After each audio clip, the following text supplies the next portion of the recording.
আমরা এই যে হিন্দু মুসলমান নিয়ে আমরা জাতি ভেদাভেদ করি, হ্যাঁ, কিন্তু একটা কথা জানবেন, যিনি মুসলমান, যারা প্রকৃত সত্যিকারের মন থেকে জানে, তারা জানে ওনারা যাকে আল্লাহ বলে আমরা তাকে কৃষ্ণ বলি, তাই না?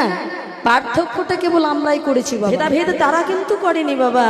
আজকে কত সুন্দর করে দেখুন সেই ভগবানের খেলা নিয়ে কত সুন্দর করে বর্ণনা দিয়েছেন। দেখুন এই যেমন আমরা হরিনাম করি সকাল সন্ধে, আর ওরা কি করে মায়েরা? সকাল সন্ধে ওরাও একটা কাজ করে, কি বলুন তো? নামাজ পড়ে, তাই তো?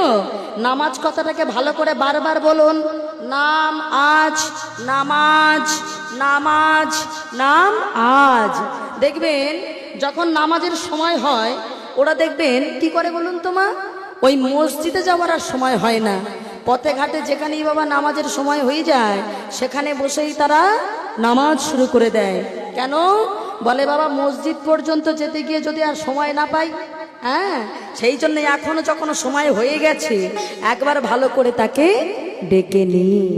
তা ঠিক তেমন মায়েরা, এই যেমন বাবা মায়েরা বসে আছেন, বাবা ভাবছি কি আজকেও এখানে কীর্তন হবে, কালকেও হবে, তো আজকে শুনবো না, আমরা কাল শুনবো।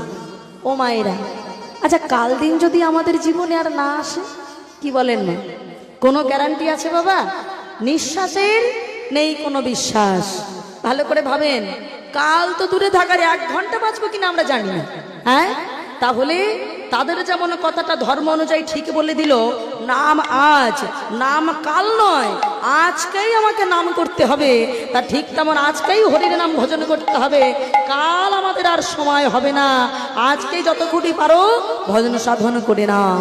তাই আজকে সেই ভগবানকে নিয়ে বাবা অনেক মুসলমান কবি আছে, সবাই জানেন যে চাঁদ কাজী যে উদ্ধার করেছিল বাবা, মলয় চাঁদ কাজী, সেই মলয় চাঁদ কাজী একজন মুসলমান, অথচ আমার ভগবান কিনা নিজে হাতে তার সমাধি দিয়েছিল। ভালো করে ভাবেন, ওই নবদ্বীপে এখনো সেই চাপা ফুলের গাছ আছে বাবা, একটা গাছও লাগিয়েছিলেন চাপা ফুলের গাছ, যে ওই গাছ যতদিনই বেঁচে থাকবে আমি জানবো যে চাঁদ কাজী তুমি এখনো বেঁচে আছো।